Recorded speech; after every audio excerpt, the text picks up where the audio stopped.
Times. I just want you guys to know how welcome you are. Welcome, parents. Welcome, parents.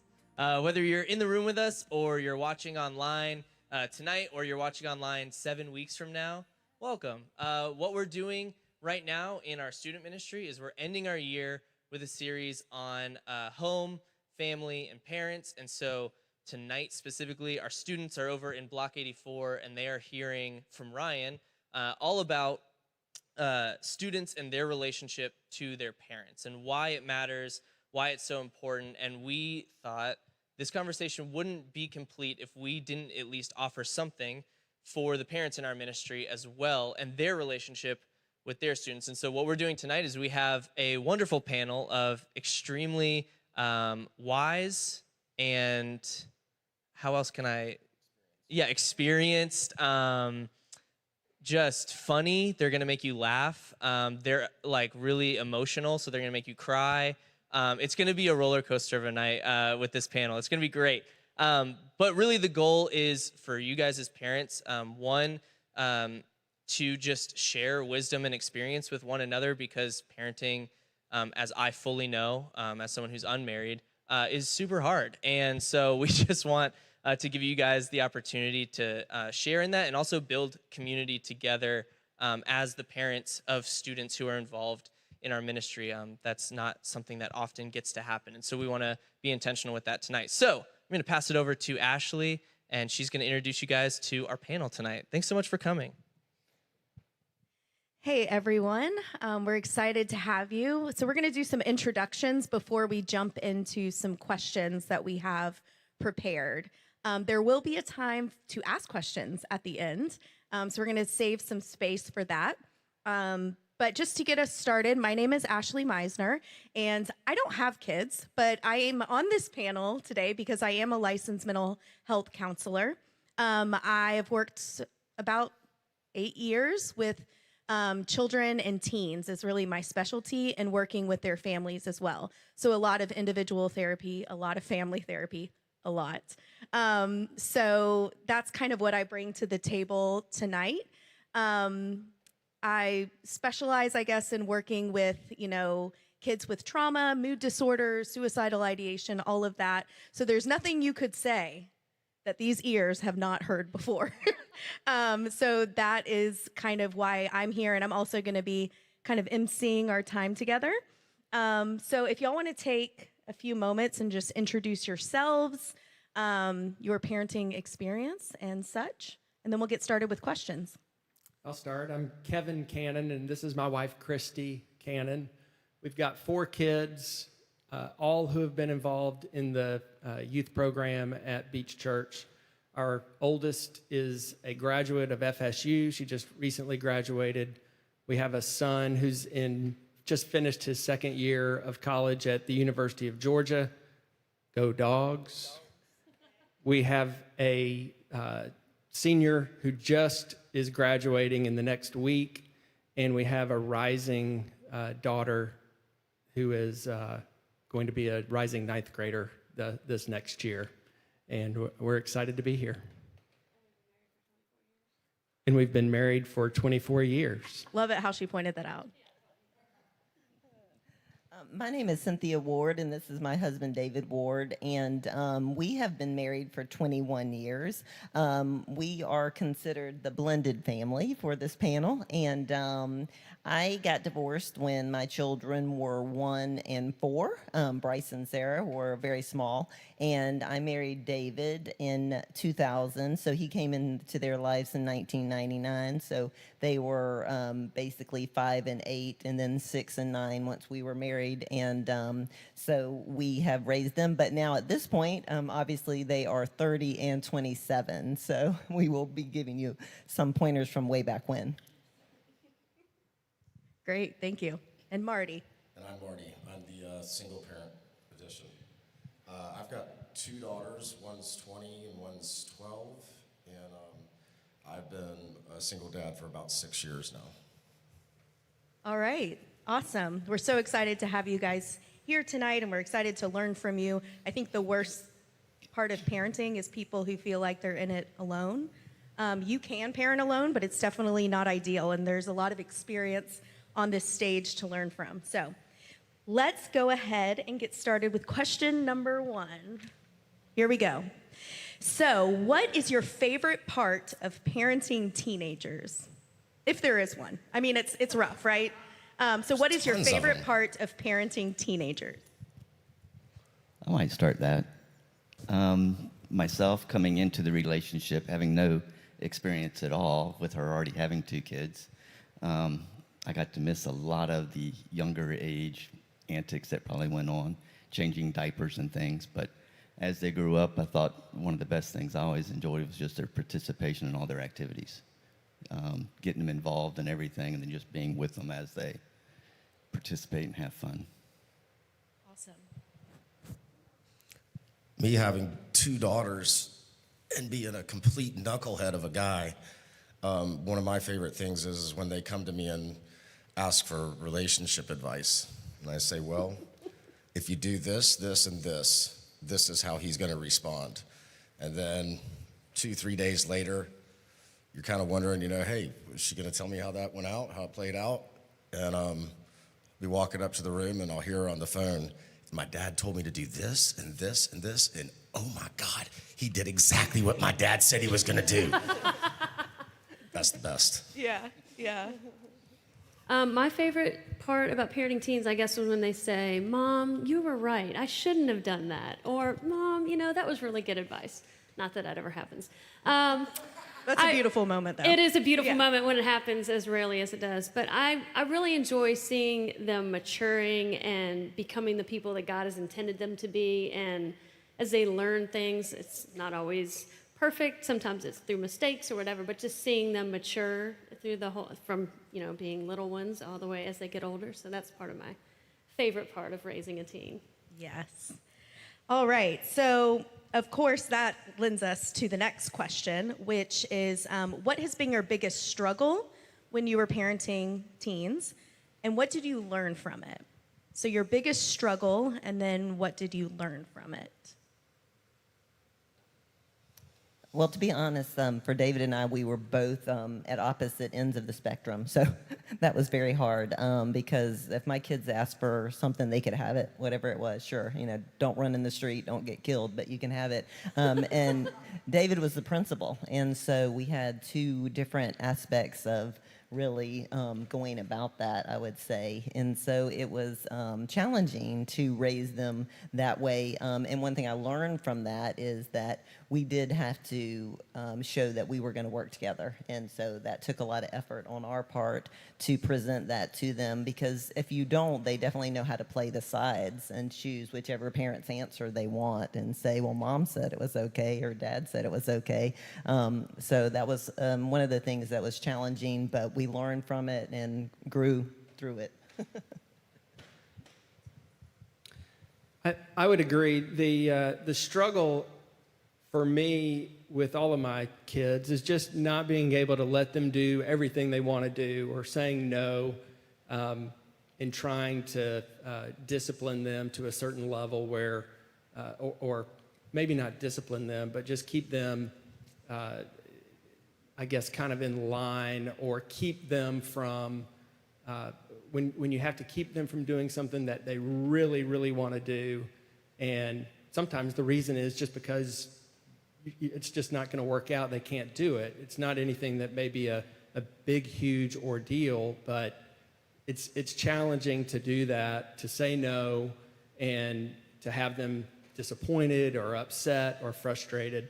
So I think that's one of the biggest struggles for me, is to, weigh what is, something that they want to do, and whether or not to allow them to do that whenever you think that it's maybe not the best thing for them to do at that time. Yeah, and I think most teens would probably say, oh, my parents like saying no to me. I've had that said so much to me. It's like, they just love to ruin my life. But it's interesting. It's like, oh, I actually don't like that part of parenting, and that's difficult, for sure. Anyone else? Least favorite part? I think I'm the only one left. The least favorite part, for me, I think it's probably a little independent from these guys. My least favorite part is when I do say no, and I've got a parent that's not under the same roof, where there's the influence of alcoholism at a very large scale, and trying to keep peace between the two houses, but also getting that cooperation with enforcing what needs to be enforced, and bringing it together and trying to stay unified whether we're together or not, for the kids' sake, has definitely been a struggle. Yeah. Okay, so the next question, and I know it's a pretty general question. How should I discipline my teenage kids? So of course, when they're little, right, it's like, well, here's timeout or whatever works for you. But once they're like bigger, taller, their own personalities, opinions about things, some of the same techniques don't work anymore. So how is that for you, and what guidance would you give on discipline?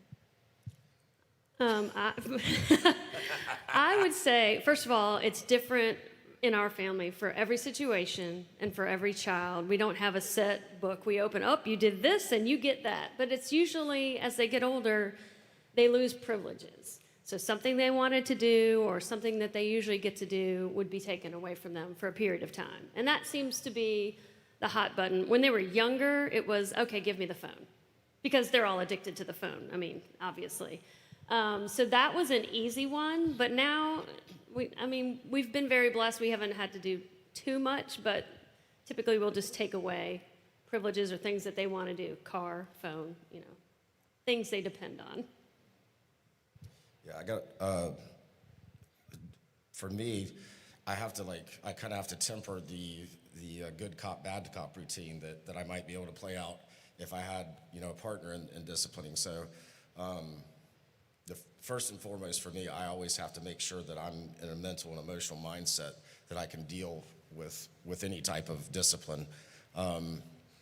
As a parent of a teenager, what I've found to be extremely effective is I plan something, a project at the house that I've been wanting to do, that I've been procrastinating on.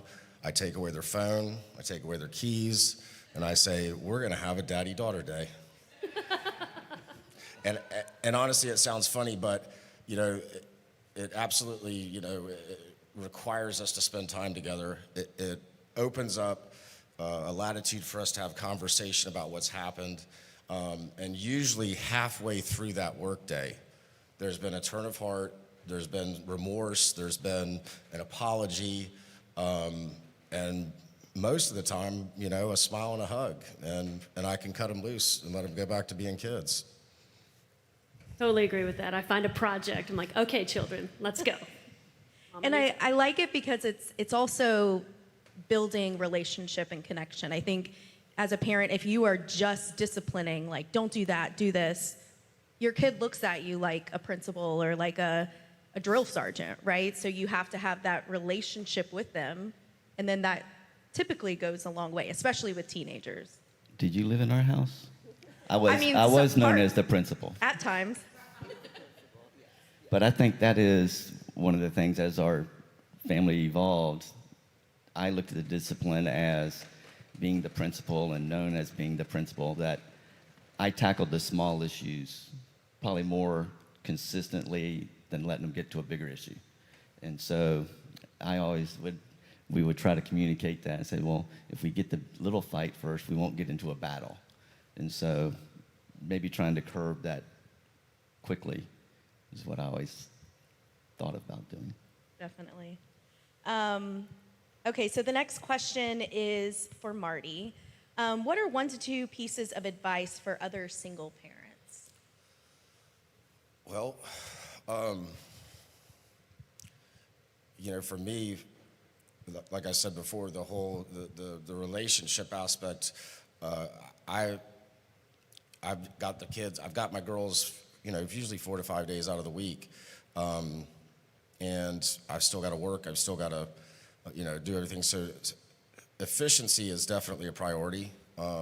I've got to schedule and I've got to hold boundaries with my work and with other social aspects of my life, because I want both of my kids to know that they're the most important thing to me. But like I said, also, when they come to you and they want to talk about something that's serious, if I'm not in the right headspace for it, then I have to stop and say, listen, I hear what you're saying. I want to talk about this, but I need 15 minutes to get myself ready. And then when they come to you with the stuff that you just don't even know what you're going to say, well, that's when I go in the bathroom and I say, God, whatever happens here, don't let the expression on my face change. Put a trap in front of my mouth and let only your words come out. And that prayer has worked 100% of the time. Great, thank you. All right, David and Cynthia, next one's for you. So, being a blended family, what did you learn that you could share with other parents going through the same thing? I think first the thing we did was our communication between each other. I think maybe we probably didn't communicate the best at the beginning, and some issues arose from that with the kids as they grew up. But I think the communication and the main thing we did, and Cynthia was very upfront with this, was keeping them in church and in the youth program here, and making sure they're around the people they need to be around to grow their faith and just to be free and safe in that situation. Yeah, and I would say probably the honest part about all that is, too, that if you are in a blended family, as we were, Bryce and Sarah loved David, no doubt. But as a teenager, Sarah hated David, no doubt. And it was very stressful for all four of us in the house. And but, through that, David did everything he could to try to remain strong and continue to discipline her. And, he was right in those, using that. He had to, because we couldn't just say, okay, we're going to let her have her way because she's one. And she had done things that needed to be punished. And, we did the, I guess, punishing as in taking things away from her. But, it took a long time. 13, she was probably 13 or 14, and we struggled through probably a full year of that. And but through that, now Sarah and David are very, very close, and just as close as, with her real biological father. And so it's been quite a blessing. Great. So the next question is actually for me. So I'm going to kind of give my 2 cents, and then if anyone wants to jump in afterwards. It's about what parents should do when their teens are struggling with mental illness or mental health. I have a lot to say on this, and I could probably talk about it for way too long. But I think the first thing is probably educating yourself and recognizing your own ways of thinking about mental health. I don't know about you. I graduated in 2007 from Fletcher High School, and society's discussions on mental health now are so much different than they were even when I was in high school, which I like to think was not too long ago. So kids, there are commercials on TV talking about mental health. They're learning about it in school. So in many cases, maybe even your kids are more well-versed in mental health than you are. So I think learning, educating yourself a little bit more. For example, okay, my kid's really irritable. Well, you might just think, well, they're just kind of a jerk kid, right? But also irritability is a sign of depression. So kind of knowing those things so that you know what to look out for. And then also I think there's a part of us, and I can say this for myself, is there's still something in us that has a stigma about mental illness and mental health. So I'm a therapist, and there have been times, in full disclosure, where I needed to go to therapy. And you know what my first thought was? I'm not going to do that. And I am a therapist. This is what I do every day. And so kind of addressing those stigmas and for yourself. I think the second thing is to watch your reaction. As a parent, you have spent so many years protecting your child, right? You can meet all of these needs for them. If their diaper's dirty, you change it. If they're not doing well at school, you set up a parent-teacher conference. If they're having a fight with their best friend, you call the mom and figure things out.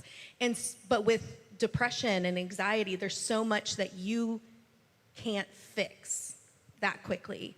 And that's really difficult. And so sometimes I think out of fear, parents end up saying the wrong thing, even though they're trying to be helpful. So like, hey mom, I think I might be depressed. Well, you just need to think positive, and you just have so many blessings. And you were in the pool last night with your friends and you were smiling, so you're not depressed. And so in that moment, your kid's like, whoa, I'm not gonna come to you with this anymore. Or, hey dad, I think I've had an anxiety attack, or I'm having anxiety. What do you have to be anxious about? When I was your age, I had 2 jobs, I went to school, blah, blah, blah. And before you know it, you look around and your kid's not even there anymore. So making sure in your response, you're not slamming a door in their face, because you want them to come to you about these things. So even just saying, thanks for telling me.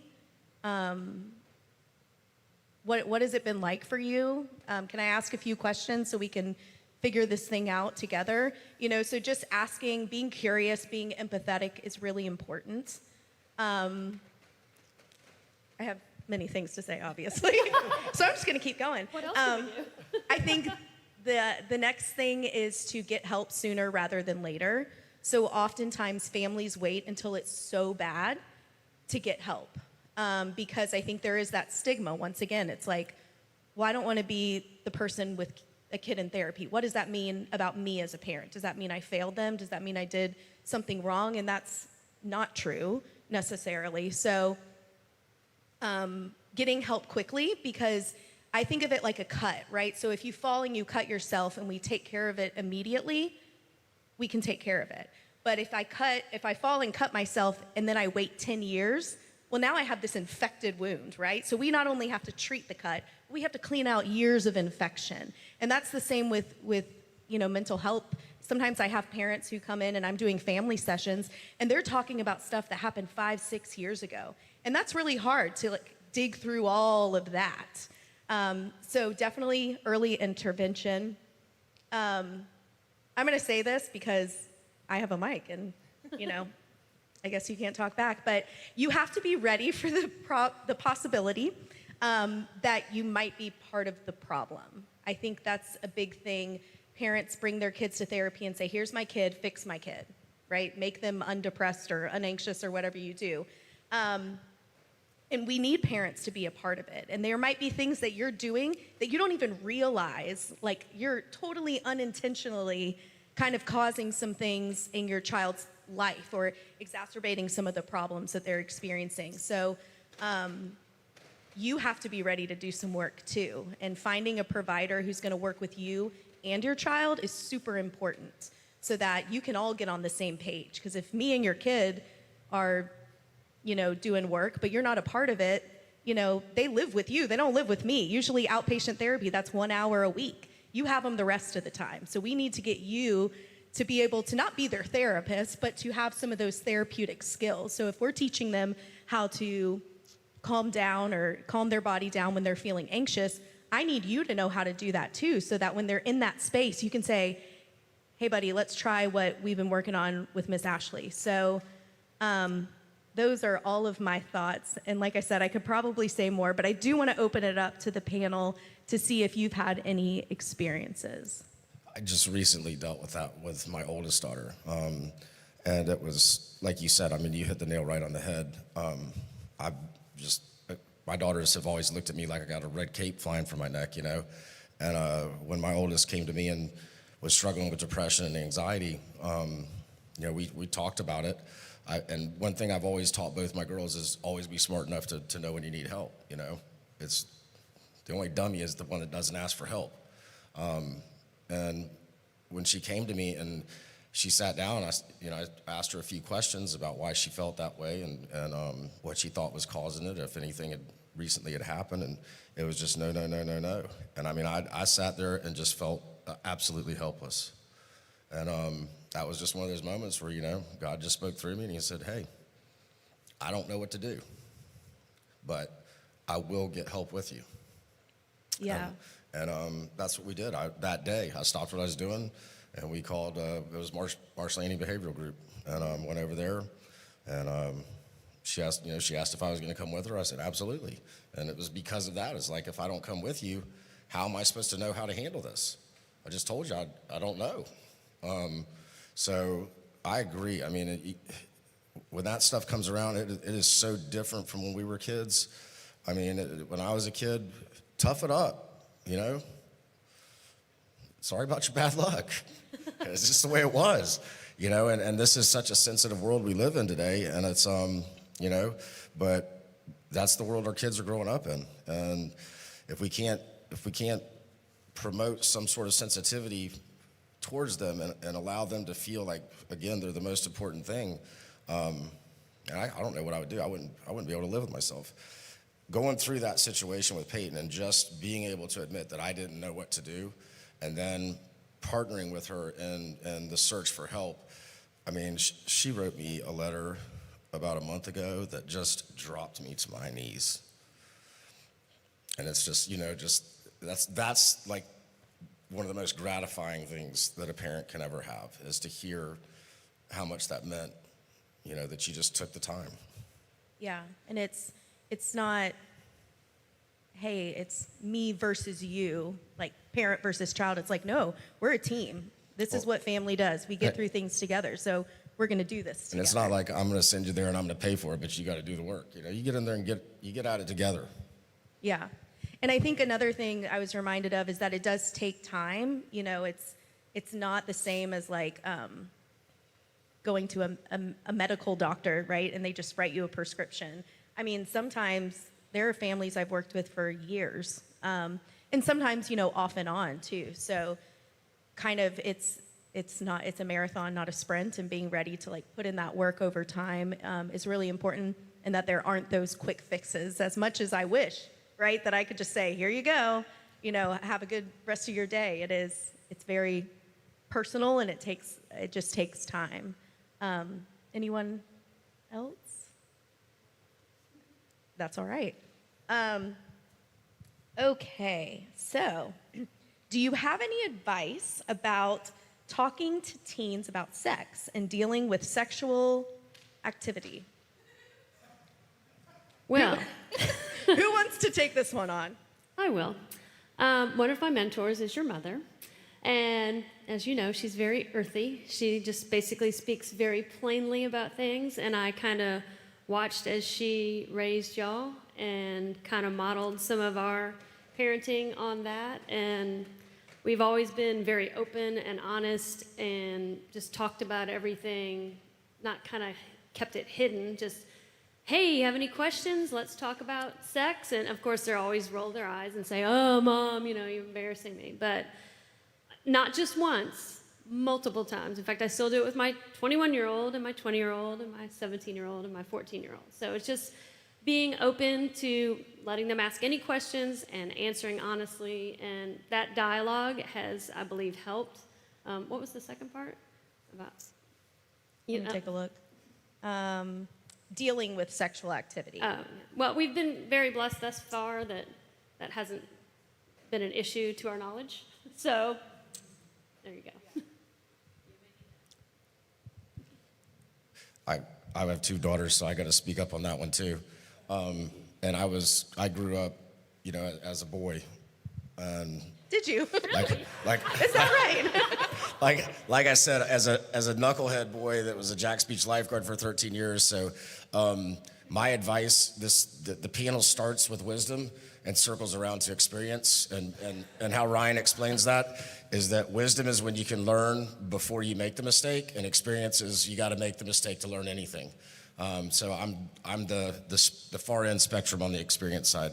I didn't learn much without making a mistake, but through those mistakes, I've learned a lot. And, you know, I remember when my daughter came to me and she was talking, and it was just another God moment. I can't take credit for it, but it was beautiful, you know, because a sexual relationship is it's supposed to be the most personal, the most beautiful, the most, you know, private thing between a man and a woman.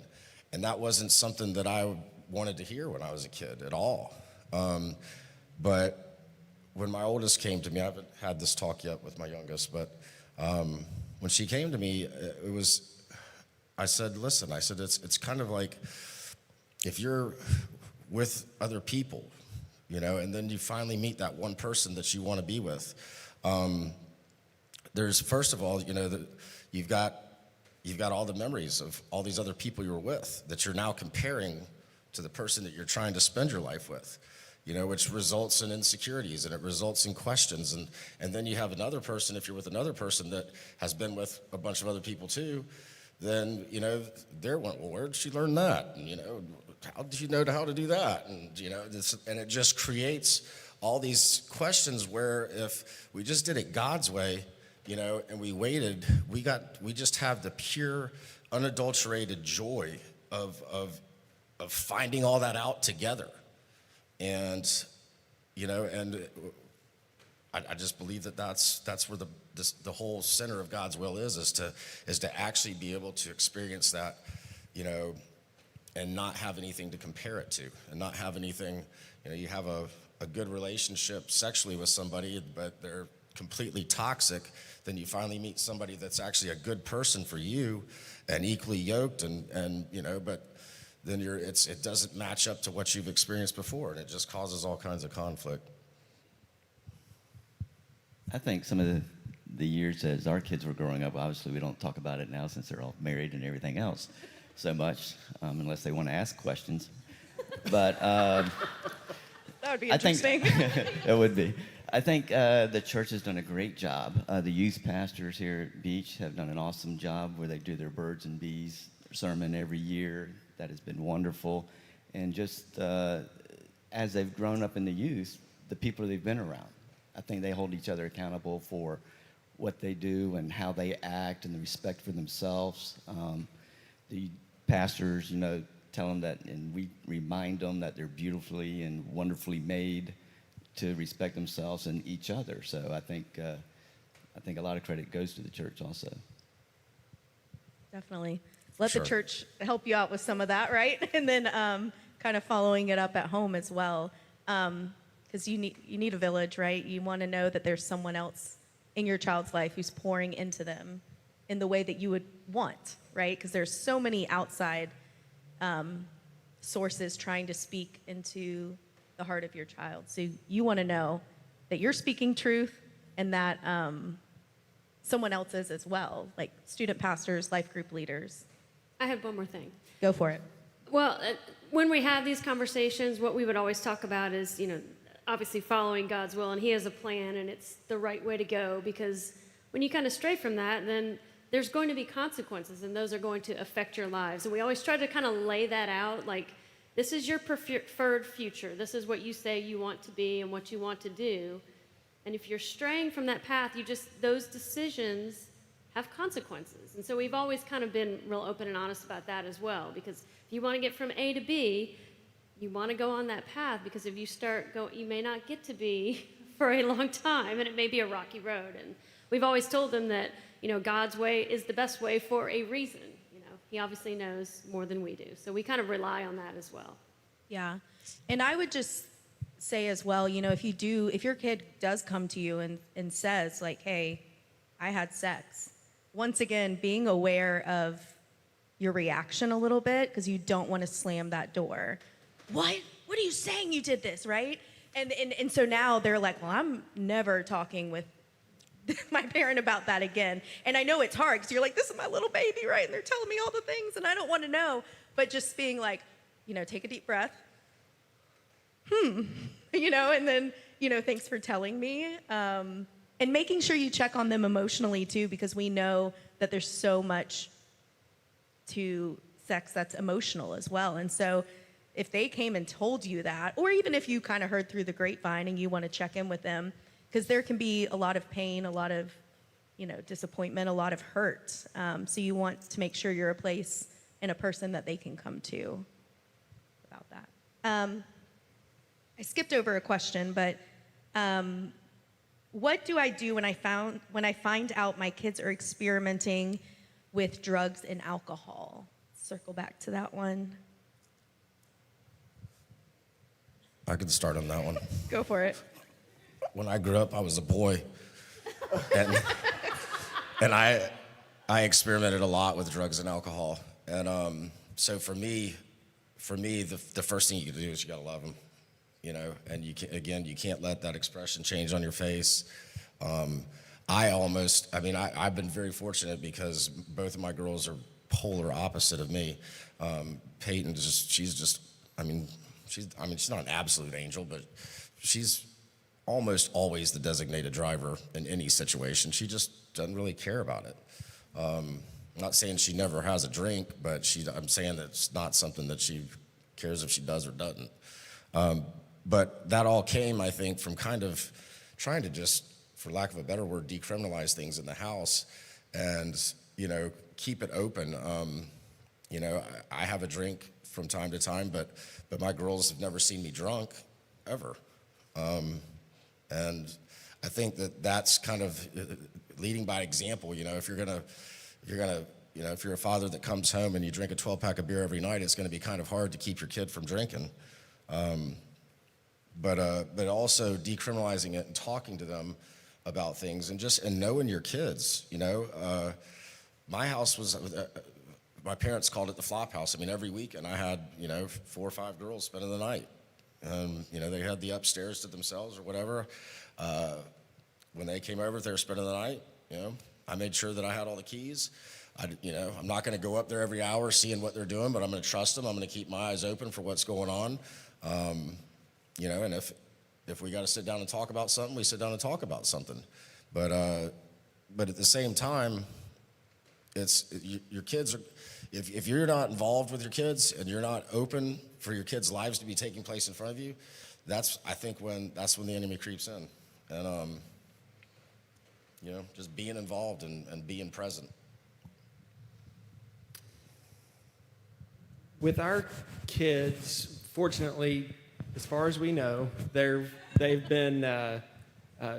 all pretty much avoided alcohol and drugs throughout high school. And I think the thing for us was just being honest with them about our expectations, that it's not okay to drink just because everyone else that they know does, which most of them do. So the experience, at least what I believe, is the fact that we recognize that it's out there and that a lot of their friends were doing it. It kind of gave them the leeway to go to parties and know that it was fine that they were there as long as they knew when they needed to leave, if something got out of hand or if there was something that was really out of control or not, they knew was not right. And I can remember my son going to a party one time, and he came back. He was back at 10:30 at night, and I was like, well, what happened? I thought you really wanted to go. And he's like, well, there was just a bunch of drinking and smoking, and I just left. And so, we're not naive enough to know to believe that, none of these kids drink. They're all perfect. But for us, just being upfront with them and letting them know that our expectation is you're not supposed to drink until you're 21. That's what the law is, and it's not okay with us that you're just going to go drink just because everyone else is. And I think, honestly, I think we've just been fortunate, but our kids have stuck to that pretty much, as far as we know. We do have one more, though, so it's coming up. And one more thing I want to add on that. So we've also been very honest. My father was an alcoholic when I was growing up. He's now 21 years sober, praise God. But we've also been very honest about that with them and his experiences and how that impacted me growing up. And so them knowing that, I think they've had that in the back of their head. And so as terrible as it might have been, it was a blessing. I mean, it wasn't great, but it wasn't terrible. But it was a blessing to be able to talk about that with our kids and say, you have to be in control. You can't just drink until you pass out. I mean, like we've had many conversations about those kinds of things. So, and I've made mistakes in front of my kids, and then the next day have come and said, that was really bad, and I apologize. And that is why we have conversations with you about this, because we don't want you going down the same path, especially when you're so young. And, so many consequences to those actions. I wanted to go back to what you said earlier too about the, kind of heading off the fights and staying out of the battles. Staying educated, like you said earlier. Marijuana, it's scientific studies have proven that smoking marijuana before you're 21 can stunt brain growth. And I remember having that conversation with Peyton, and I was like, if you're going to smoke pot, why don't you just wait till you're 21 so that your brain can be developed as much as God wants it to be developed? But it was just winning the battle of the day, because you're just putting it, okay, that makes sense. I'm not going to smoke pot today. Might not smoke pot this week.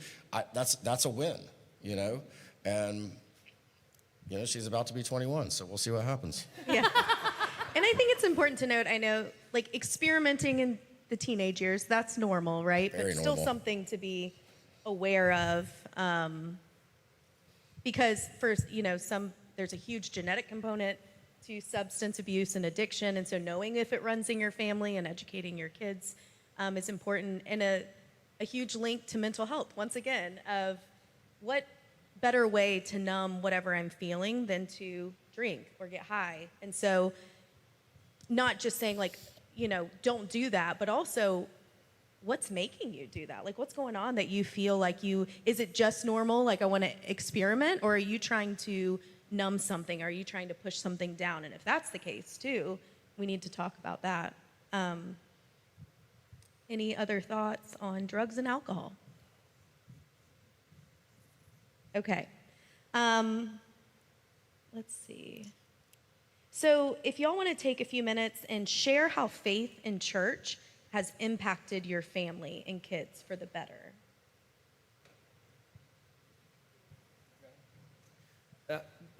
There is no doubt. We've been very blessed and fortunate that a lot of people are like, wow, your kids are so great. What did y'all do? And I am just absolutely, there's no doubt in my mind that their involvement and activity in the youth group at the church has been just a tremendous benefit to them.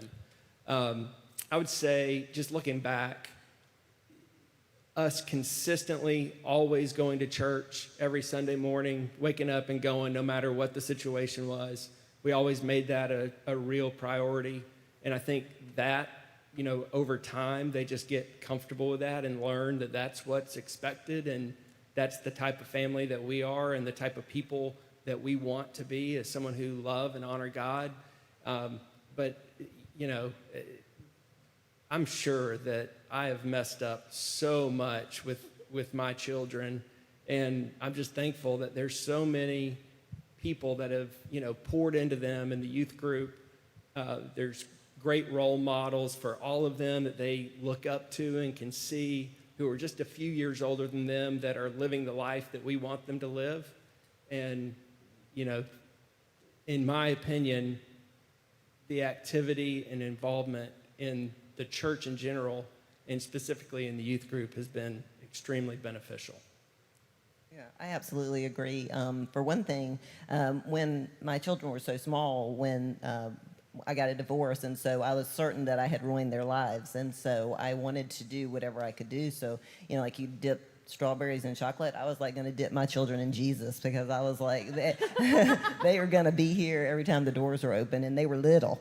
And so they just grew up in church. They grew up in Beach, and Bryce by no means was a saint. We just didn't mention him earlier, but both of them stayed very connected here in the church. And when Sarah did get in trouble, I like to say that she got the full court press, was what Joby Martin said. Her life group leaders, Pastor Jerry, Denise, everybody, they swarmed around her. They surrounded her with love and tough love, lots of tough love.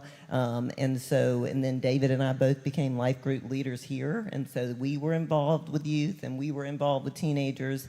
And that gave us I think it gave us both a better perspective too with our own children. And so I'm not saying keep your children busy. I'm saying just keep your kids in church and keep them surrounded by other Christians.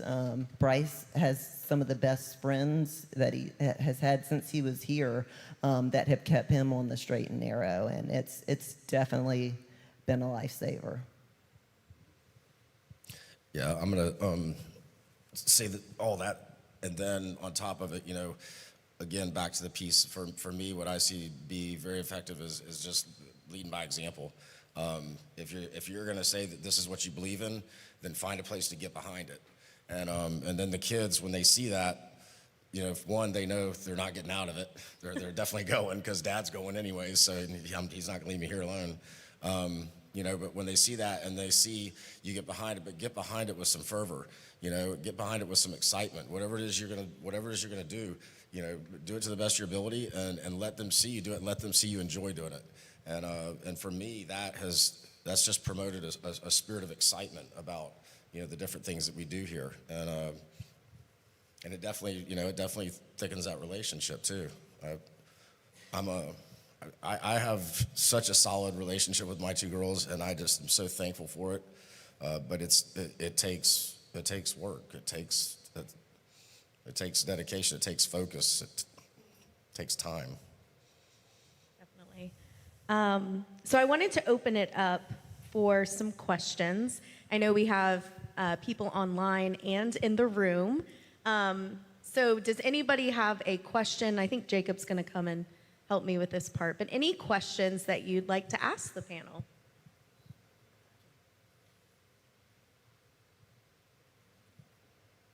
It can be any question to anyone on the stage.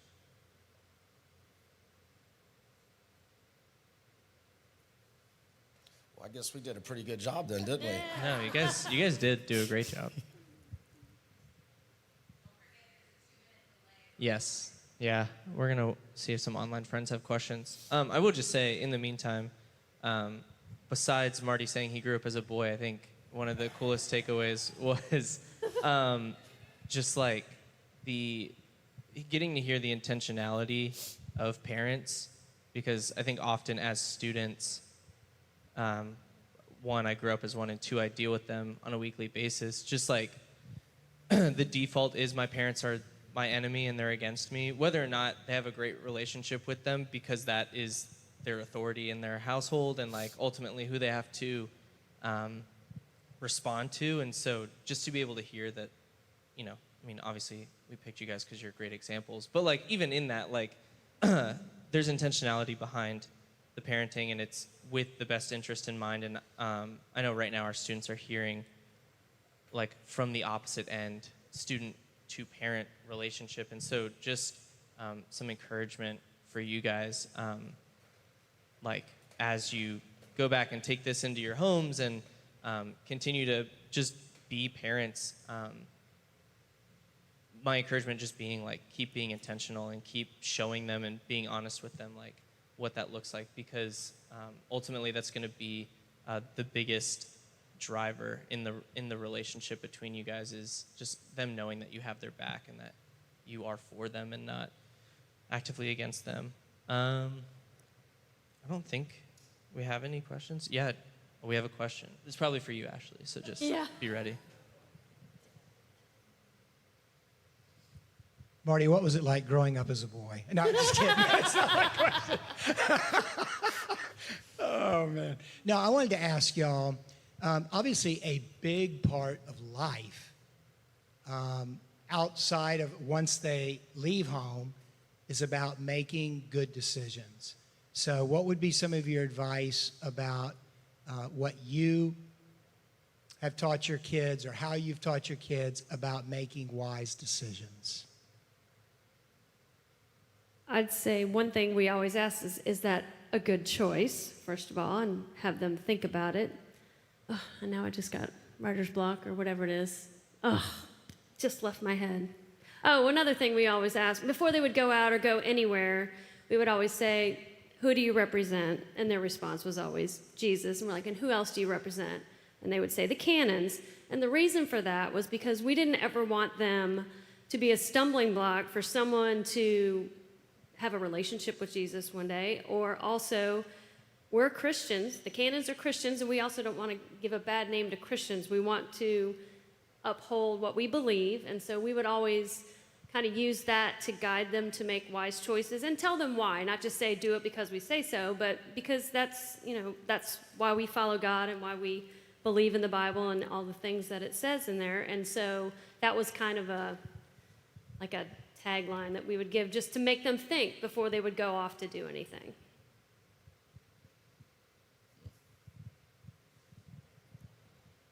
Well, thankfully for us, like you mentioned, our kids are full grown and out of the house now, but for making good choices, it really has been that they still remain surrounded by their Christian friends, which is great. The iron sharpen iron part of it, they do look to them for, when they are struggling with things and to make good choices. And so I think they've made good choices with the people that they hang out with, which is super important too. That would probably be, for me, remember, I'm the experienced side, so I'm a little better with dealing the problem after you make the mistake. But being a single dad, just being involved is what is my greatest line of defense. Having all the kids over, knowing who my kids are hanging out with, making sure that, my place is the place that everybody wants to come hang out. Because I don't want my daughter gone even more than she already is, and I definitely want to know who she's hanging out with. And by doing that, it allows me to open up dialogue. Hey, one girl's a little, I'd watch out for her, or hey, I really like this girl. She's really well mannered. She seems like she'd be a really good friend, and and you can at least attempt to navigate a little bit. Be involved. We like to do that too. We want to be the house where everyone comes and you get to know all the kids, and for the same exact reason. So we have a question from online. It says, this might be for me, question mark. What is the biggest complaint you hear from students about their parents? Maybe Ashley can speak to this a little bit, just because you deal with a lot of students. I think one of the biggest things is, of course, like, my parents don't get me, and they don't want to. They don't try to understand me. I think it's really hard, now that I'm getting old, it's really hard to stay connected to what it was like to be a teenager. And that sounds like a really old person thing to say, but it is. I mean, I'm, getting older, and it's just, you're disconnected from the mind of a teenager. And so I think a lot of times kids just feel misunderstood, and they don't feel listened to, They want to know that their parents are on their side and that they're listening. I think kids feel that their parents talk a lot in attempts to give advice, and sometimes you just need someone to listen. And, as an adult, you face the world, and you got bills and work, and then your kid's coming to you about a test, and it's really hard sometimes to be like, and you end up responding like, that's not that big of a deal, just study, right? And so putting yourself in their position and really listening and taking that time, and not just jumping into a lecture, because there's a study that after 12 words they stop listening to you anyway. So choose those 12 words wisely. That's right. Choose them wisely. So yeah, those are my thoughts. Anyone else? With each situation too, one thing that I've noticed that works very effectively with communication with my girls is to try to relate to it personally instead of giving advice. Just whatever they're trying to figure out. Say, well, I remember when I was your age and I went through this, and this is what I did, and it probably wasn't the right thing because this is what happened. So if you can just not do what your dad did, then you probably do a lot better. But it opens up dialogue. It lets her know that she's being listened to. It lets her be a part of the conversation, and it's not just a directive. It's more of a, hey, I've been through that too. This is what I learned from it. Why don't you springboard off of this and go make a good decision for us? Anyone else with questions? Yes.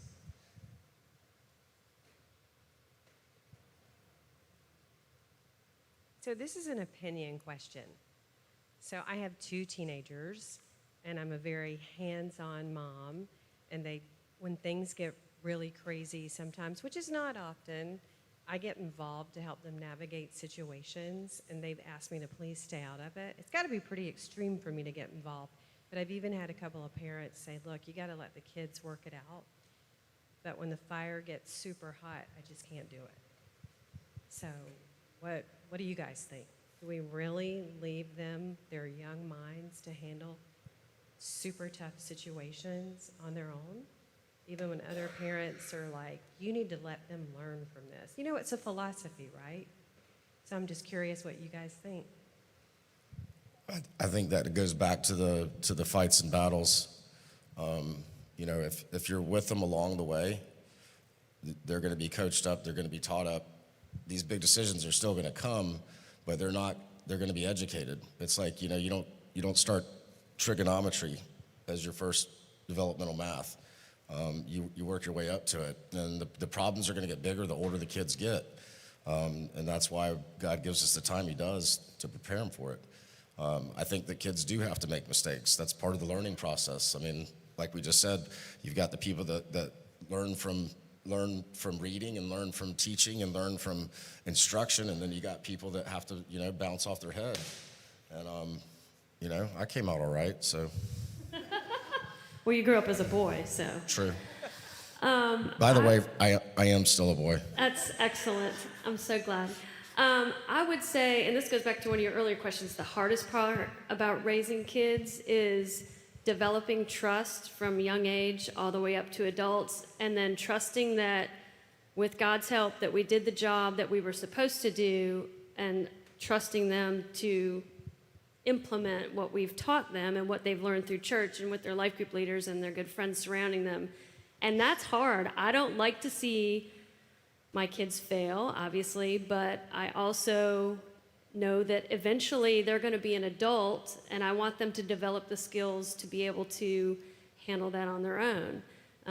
I know if it gets really bad, obviously I'm going to sit down and talk with them, and obviously with Kevin, and you know, come around and say, you know, what can we do? But I'm not one that likes to get involved unless it's like the last minute.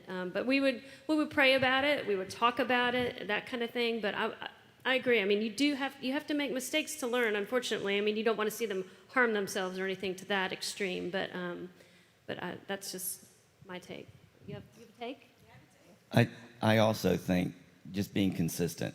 If you're consistent there and being constant with your children, letting them know that you're going to be there no matter what they do, I think the trust will build greatly between you. I mean, like everybody here said, give them the opportunity to fail. That's how they learn. That's how I learned in becoming a parent. I did fail many times. So it's just being consistently there with them and letting them know I'm there for you. I remember Cynthia, as the kids grew up, she prayed with them every night when she put them to bed, you know, and so they constantly got that kind of feedback of, we'll be there when they need us, you know. Yeah, and I think it's that balance of, you know, let's say my kid is using all sorts of drugs, you know, getting wasted every weekend. Like, as a parent, you do need to protect them. You need to step in and you need to say, you know, here's what we're going to do. We're going to get help. And they're like, well, I don't want to. And you're like, well, sorry. Like, this is it's my job to protect you. So there's those situations where you would need to step in. But then, like everyone said, natural consequences. I don't know how many parents are like, well, my kid's failing, so I'm going to do all their work for them. A lot of parents will end up doing that. And I tell them, I'm like, so let them fail. Like, if that's the only way they're going to learn. And that's not a very welcomed piece of advice, but you will learn from that, you know, when you're in, you know, 5th grade again and everyone else moved on to 6th grade. So allowing those natural consequences, because once they are an adult, they're going to be in that place where if you've protected them and you've worked through their problems, they won't know how to. So giving those teaching opportunities as well. Great question, though. Thank you. Any others?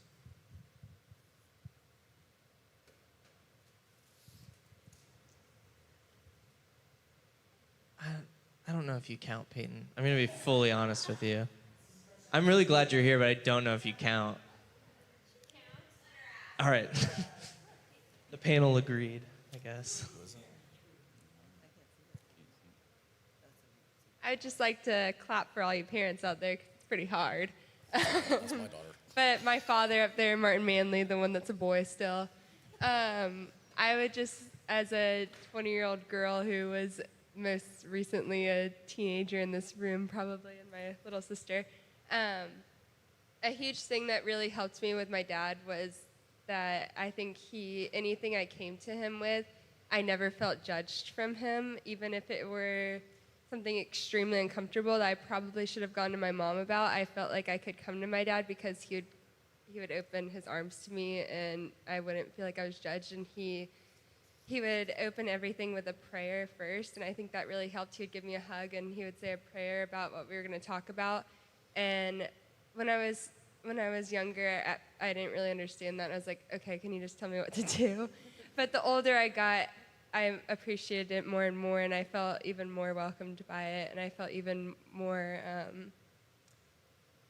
not judged. But there were definitely times where I'd come to him, and I don't know how he handled it, because I felt like I'd come to him because I felt like if I went to my mom about it, love my mom, she's great, but you could see constant or like immediate judgment on her face, or she would react a lot quicker than my dad would. My dad was a little bit better about hiding it until I left the room, I think. But it's just being able to be there for your teenagers, because if they're coming to you about something extremely uncomfortable, like sex or something like that, it took a lot for them to be able to come to you about it. So just being open with them and being able to talk to them about it and not just immediately yelling at them, because trust me, it's not something that your kid wants to talk to you about either.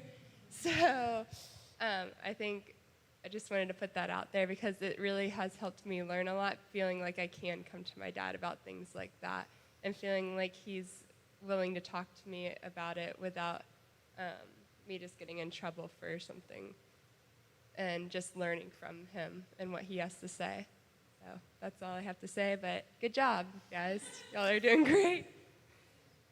You guys didn't know you're getting a surprise sixth panel. I paid her to come in here and say that. Nice. So we're going to go ahead and wrap up. And how I wanted to wrap up was to pray for y'all. Because it's really hard to be a parent. I'm not one, but I've watched a lot of parents. And it's really hard. So I wanted to just take a moment and pray over you guys before we leave here tonight. Heavenly Father, God, we come to you for help, for guidance. God, we need all the help we can get raising children. I thank you for the parents who showed up, who logged in, who are listening tonight, who want to learn, who want to seek out your way for parenting. And I praise you for every family that's represented in this room and online, that they would give of their time to seek your face, to seek your opinion, to learn from other people. God, I pray just protection over the families represented. Families are hard, relationships are complex. There are some dynamics in families that are really difficult. And God, I pray for wisdom. I pray for guidance. I pray for the ability to grow connections with their child, even when it feels like, nothing's really happening, God. I feel like I'm just hitting a brick wall at every turn, that they would just keep pouring into their child. And no matter how many times they're stiff-armed, that they would just keep drawing close, keep building those relationships. God, I thank you just for your love, that you are a perfect father, and that we have a perfect father to learn from, that we can see your love, your kindness. God, the love that would send your son to the earth to die for us, that was willing to go the distance. And so we lean on your example. We look to your example as our loving Heavenly Father. And we trust you, we love you, and we honor you with our families and with our kids. Amen. Amen. I'm gonna have you guys, if you want to head to the lobby, we are going to close with a couple of action steps. And this first one, I don't think I had planned until after, like, being in here and hearing everything. But if you guys don't already know, we have a parent email specifically for student ministries. And every week we take whatever the sermon is and we give you guys kind of a rundown and why it's important for parents and their relationship to the students. And so if you're not already connected with that, I would love to help you get connected with that. I'll be out with them in the lobby as soon as we're done. But the other thing is, as parents, your involvement is huge with your students, whether it's just at home or with school, with sports, and especially with faith. And so if you are wanting your student to be involved and you want them to be growing in their faith, it starts with you and setting that example. I always share that my parents never told me church was important, but I knew church was important because we were there every Sunday. And they never had to tell me to go to church, but I ended up wanting to go to church every single week because it's what my parents showed me that they were doing, and they were involved in their faith, and so I wanted to be involved in mine. And so we're going to have a couple ways for you guys to do that. We have ways for you to sign up for life groups if you're not already in one, and then serving with Kids Camp is another one, or signing up to serve to be a part of our adult serve team at United. I really do want to emphasize Kids Camp, though.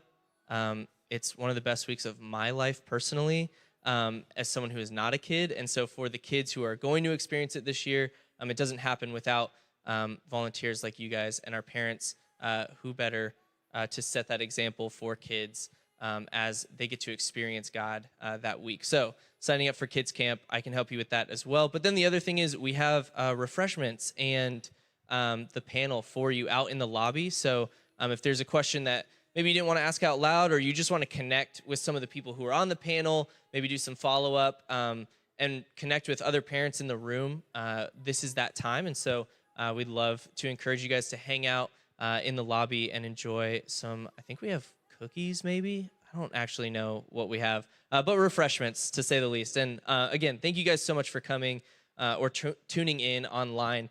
This is the first time we've ever done it, and I really, really enjoyed it. And I'm so excited to see how this impacts not only our students, but families in the future as we continue in student ministry. So thanks so much for being here. You guys have an excellent night.